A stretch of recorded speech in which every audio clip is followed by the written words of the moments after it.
Olá, meus amigos, estamos juntos novamente hoje para falar de dois assuntos importantes. Vamos falar primeiro de pessoa jurídica e depois nós vamos falar de domicílio.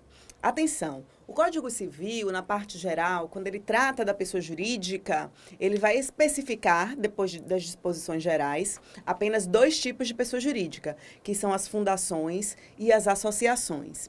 Então, esses dois tipos de pessoas jurídicas nos interessam. As demais pessoas jurídicas, especialmente as sociedades empresárias, elas não serão objeto do nosso estudo, porque elas fazem parte do direito empresarial. Elas têm um capítulo próprio no Código Civil para tratar delas e não é objeto do nosso estudo, ok? Então, vamos começar a falar de pessoa jurídica e, em seguida, a gente vai falar de domicílio. A primeira coisa que a gente precisa entender é o que é a pessoa jurídica. Essa expressão pessoa jurídica, ela não nos é estranha.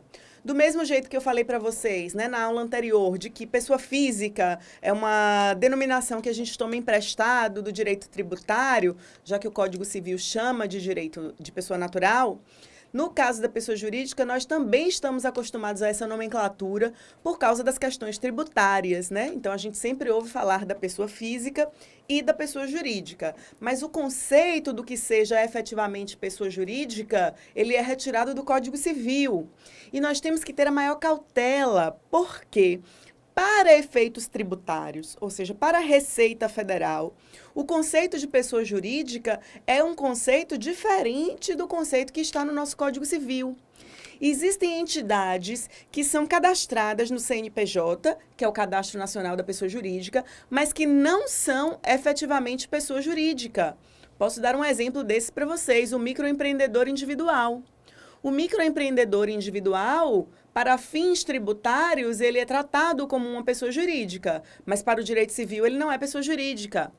Outro exemplo, condomínio. Os condomínios, né, edilícios, etc., eles têm registro no Cadastro Nacional da Pessoa Jurídica. E embora todo mundo dê um tratamento ao condomínio como se ele fosse uma pessoa jurídica, ele não é uma pessoa jurídica de acordo com aquilo que está no Código Civil. Porque ele não é, às vezes até é, mas na maioria das vezes ele não é uma associação, ele não é uma fundação e não é uma sociedade empresária em nenhum daqueles modelos que estão previstos pelo Código ou em leis extravagantes.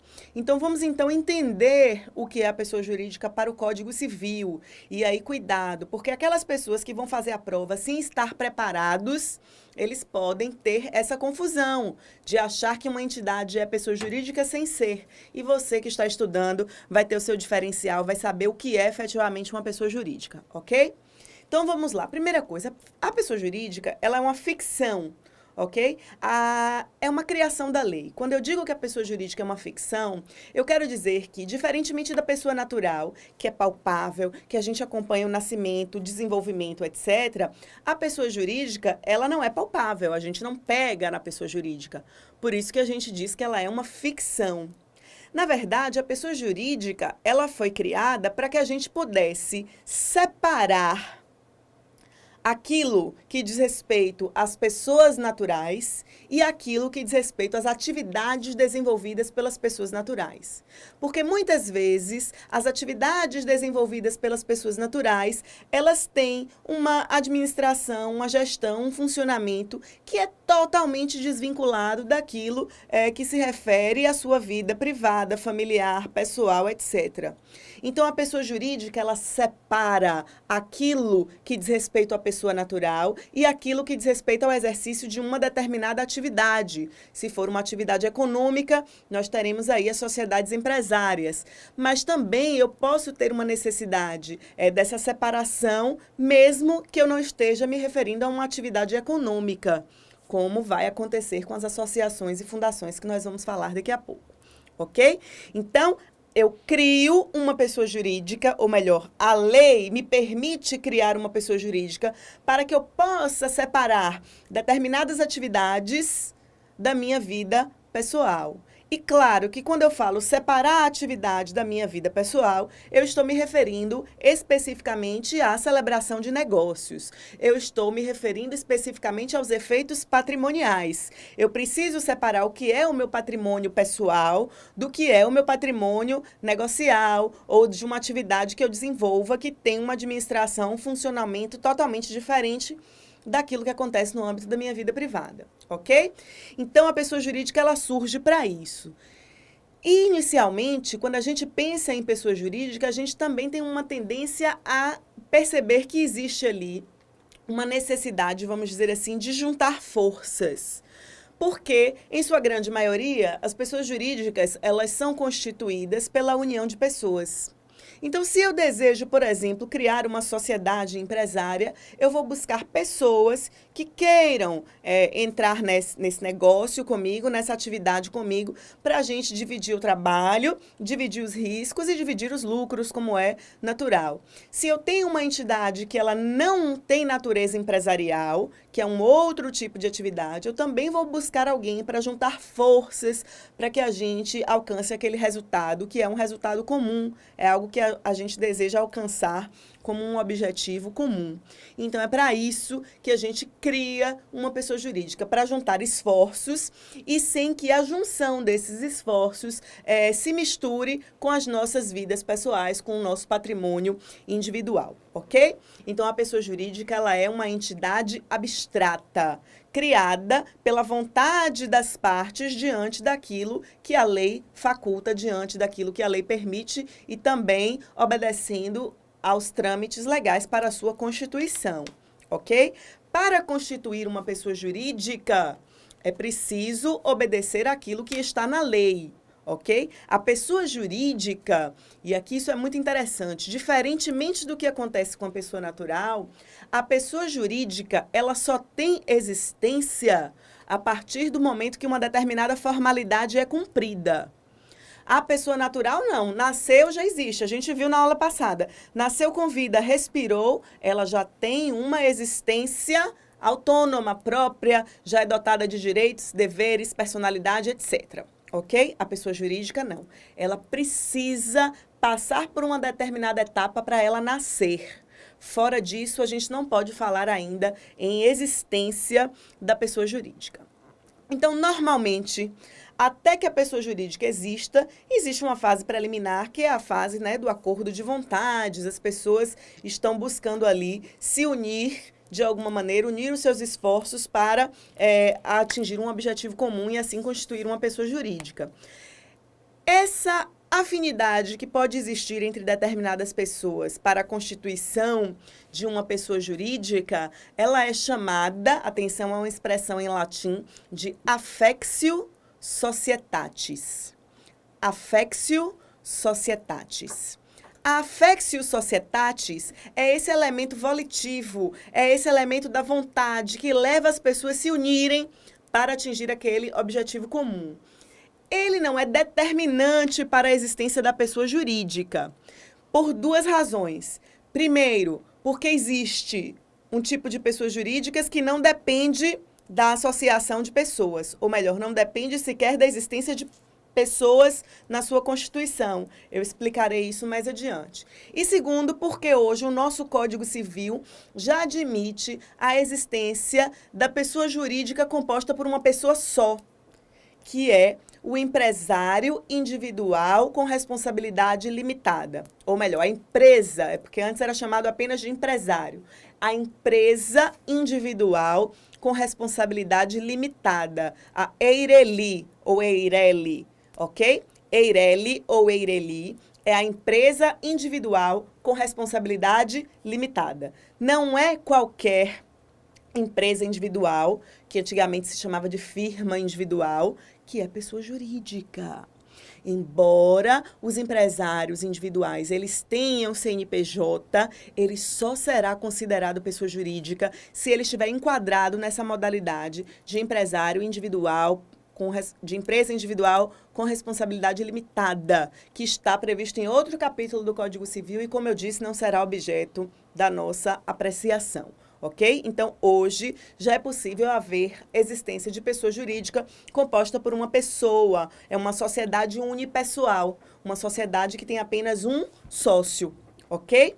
Mas, em regra, as pessoas jurídicas, elas se formam pela associação de mais de uma pessoa, de duas ou mais pessoas, exceto a fundação, como nós veremos daqui a pouco.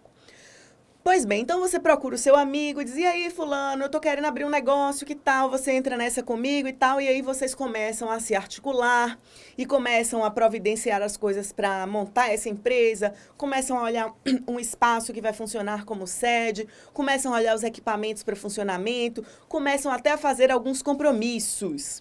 E aí resolvem, então, um dia sentar e estabelecer as regras que regerão essa sociedade. Vocês vão fazer um contrato, ok? Até aí, meus queridos, a empresa ainda não existe, ok? Para o direito, até esse momento, a empresa ainda não existe. O nascimento da pessoa jurídica, diferentemente do que acontece com a pessoa natural, ele depende de uma formalidade. É preciso que a pessoa jurídica seja constituída. Então, o nascimento da pessoa jurídica é a sua constituição, mas não apenas a sua constituição. O nascimento da pessoa jurídica só ocorre quando o processo de constituição se aperfeiçoar. Eu disse, enquanto você está resolvendo as coisas com seu amigo, às vezes até já começando a fazer esse negócio engrenar, e aí vocês resolvem um dia sentar e estabelecer quais vão ser as regras desse negócio, as regras entre vocês, entre os sócios. E vocês firmam um contrato social. Assinam esse contrato social na presença de testemunhas. Acha que acabou aí o processo de constituição da sua empresa? Não. A pessoa jurídica só estará constituída quando este ato, que é chamado de ato constitutivo, for registrado. Ok? Então, a pessoa jurídica, ela precisa ser registrada. Aonde? Depende. O lugar onde a pessoa jurídica será registrada depende da natureza jurídica da pessoa jurídica. Depende do tipo de pessoa jurídica. Se eu estiver falando de uma sociedade empresária, como no exemplo que eu acabei de dar, eu vou precisar registrar este contrato social na junta comercial. Se eu estiver falando de uma entidade sem fins lucrativos, como uma associação, por exemplo, eu não vou registrar na junta comercial, porque a junta comercial ela existe para registrar sociedades empresárias. Então, se eu estiver falando de uma pessoa jurídica que não tem natureza empresarial, como, por exemplo, uma associação, eu vou registrar o ato constitutivo, ou seja, o ato que constitui a minha pessoa jurídica, no registro de pessoa jurídica, no registro civil da pessoa jurídica. Do mesmo jeito que existe o registro civil da pessoa natural, existe o registro civil da pessoa jurídica, ok? No caso de uma associação também, como nós estávamos falando, não vai ser um contrato social. Um contrato social é um ato constitutivo de uma sociedade empresária. Uma associação terá um outro tipo de ato constitutivo, que é chamado de estatuto. Então, o ato constitutivo da pessoa jurídica é que vai disciplinar todo o funcionamento dessa pessoa jurídica, ok? Nós vamos falar deles mais adiante. Mas ele que vai disciplinar o funcionamento dessa pessoa jurídica. Mas o ato constitutivo por si só não é suficiente para fazer nascer a pessoa jurídica. O seu nascimento só se aperfeiçoa com o registro desse ato constitutivo no registro competente. Isso é muito importante e as provas de concurso cobram.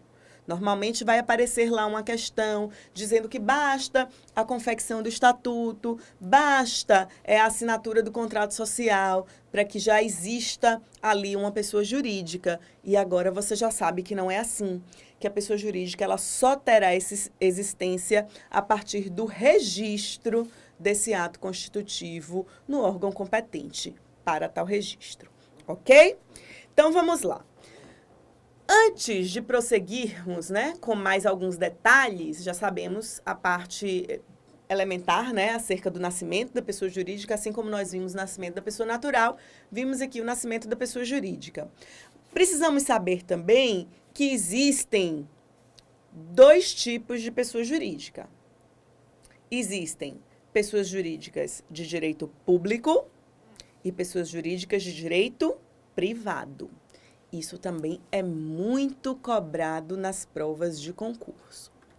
As pessoas jurídicas que nós vamos estudar, as especificidades, são pessoas jurídicas de direito privado. Porque o nosso Código Civil, ele cuida da vida privada, ok? Da nossa vida privada, das pessoas físicas e das pessoas jurídicas, das pessoas naturais e das pessoas jurídicas, ok? As pessoas jurídicas de direito público, elas são estudadas lá no campo do direito administrativo. Só que o nosso Código Civil separa. O nosso Código Civil diz quem é quem. Quem é pessoa jurídica de direito público e quem é pessoa jurídica de direito privado. E por isso, na sua prova, pode vir uma cobrança nesse sentido. A sua prova de direito civil pode lhe perguntar quem é, dentro daquela lista que ela vai lhe apresentar, uma pessoa jurídica de direito público ou quem é, naquela lista que ela vai lhe apresentar, uma pessoa jurídica de direito privado. As especificidades das pessoas jurídicas de direito público, elas serão estudadas no âmbito do direito administrativo. Mas saber quem é quem faz parte do conteúdo de direito civil e você precisa saber para a sua prova, ok? Então, vamos lá. As pessoas jurídicas de direito público se subdividem ainda em dois grupos. Nós temos as pessoas jurídicas de direito público interno e as pessoas jurídicas de direito público externo. Vou repetir. As pessoas jurídicas de direito público se dividem em direito público externo e direito público interno. Vamos começar, então, pelas pessoas jurídicas de direito público interno. Quem são as pessoas jurídicas de direito público interno? União, estados, municípios, Distrito Federal, territórios, quando houver, no momento no Brasil nós não temos, autarquias e demais entidades de caráter público criadas por lei, inclusive as associações públicas. Ok? Vou repetir. Quem são as pessoas jurídicas de direito público interno? União, estados, municípios, Distrito Federal. Territórios, quando houver. Autarquias e demais entidades criadas por lei, demais entidades com personalidade jurídica de direito público criadas por lei, inclusive as associações públicas. Vocês estudarão autarquias, fundações públicas, associações públicas, administração direta e indireta, tudo isso lá em direito administrativo. Mas se a sua prova de civil lhe perguntar quem é pessoa jurídica de direito público, você tem que saber União, Estados, Municípios, Distrito Federal, autarquias, ok? E demais entidades de caráter público. E não nos esqueçamos dos territórios, embora não haja nenhum no Brasil no momento. Tranquilo? E quem seriam, então, as pessoas jurídicas de direito público externo? Bom, quando a gente fala de direito público externo, estamos falando de entidades fora das nossas fronteiras. Então, primeiro tipo de pessoa jurídica de direito público externo, os estados estrangeiros. Os estados estrangeiros, ou seja, os outros países, eles são considerados pessoas jurídicas de direito público externo. Ok? E quem mais? As entidades de caráter supranacional. ONU, OIT, né? Essas entidades que congregam diversas pessoas jurídicas de direito público externo, né? Que congregam diversos países, a exemplo da Organização das Nações Unidas, Organização Internacional do Trabalho, Organização Mundial do Comércio, enfim, todos esses organismos internacionais, ok? Eles são também considerados pessoas jurídicas de direito público externo. São pessoas, são entidades que são regidas pelo direito público externo, ok? Normas não de direito privado que regem a nossa vida cotidiana, mas normas de direito público que tratam dessas entidades em caráter institucional, vamos dizer assim. Tranquilo? E quem são, então? Já vimos quem são as pessoas jurídicas de direito público. E quem são as pessoas jurídicas de direito privado? Ora, todas as outras. Quem não entra como direito público vai ser pessoa jurídica de direito privado.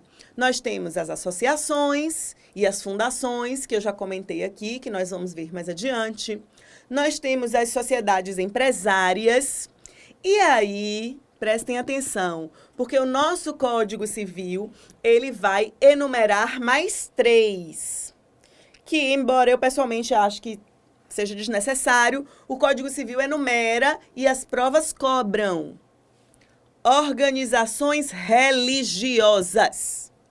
As organizações religiosas, elas são pessoas jurídicas de direito privado. O Estado não tem nada a ver com isso, até porque vivemos num Estado laico, ok? Então, as organizações religiosas, elas não fazem parte do Estado, elas não são um braço do Estado, elas são pessoas jurídicas de direito privado, ok?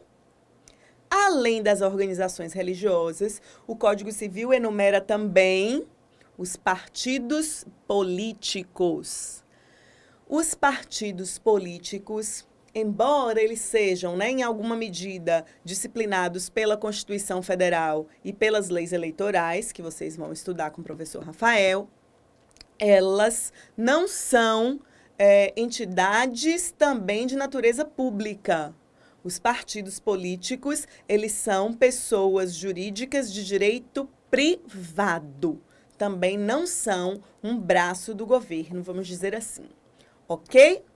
E o terceiro grupo, que é enumerado pelo Código Civil, é um que eu tinha comentado no início aqui do nosso bloco, que são as empresas individuais de responsabilidade limitada, que são uma novidade do Código Civil atual. Porque antigamente nós só tínhamos o empresário como pessoa física, ok? Mesmo que ele tivesse um CNPJ, ele era pessoa física. Hoje, o empresário que exerça atividade individualmente, ele tem a possibilidade de se tornar uma empresa individual, uma sociedade unipessoal, como alguns chamam, uma empresa, como alguns chamam. Uma empresa individual de responsabilidade limitada, ok? Então, vou repetir. Quem são as pessoas jurídicas de direito privado? Sociedades empresárias, associações, fundações, ok? Além delas, mais 3 que são enumeradas especificamente pelo nosso Código Civil. Organizações religiosas, partidos políticos e empresas individuais de responsabilidade limitada. As organizações religiosas e os partidos políticos aparecem em diversas provas como pessoas jurídicas de direito público, para você escorregar ali na hora de marcar a assertiva correta, tá bom? Então, não se esqueçam. Organizações religiosas e partidos políticos são entidades, pessoas jurídicas de direito privado. Ok? Podemos ir adiante, então?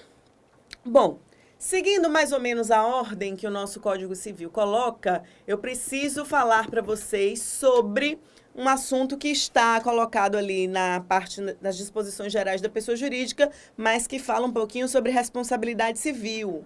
O artigo 43 do Código Civil, nós precisamos ter especial atenção aos artigos 43 e ao artigo 50. O artigo 43 diz o seguinte: as pessoas jurídicas de direito público interno são civilmente responsáveis por atos dos seus agentes que, nessa qualidade, causem danos a terceiros, ressalvado o direito regressivo contra os causadores do dano, se houver por parte deles culpa ou dolo. Então, Leia depois novamente o artigo 43 do Código Civil. O que o artigo 43 está dizendo é que o Estado, e aqui, gente, quando eu falo Estado, eu estou falando Estado em sentido amplo, ok? União, Estados, municípios, Distrito Federal. O Estado, ele é civilmente responsável pelos danos causados pelos seus agentes, ok? Então, quando uma pessoa, no exercício de uma função pública, quando uma pessoa, enquanto agente público, causa um dano a alguém, quem responde é o Estado e não a pessoa, ok?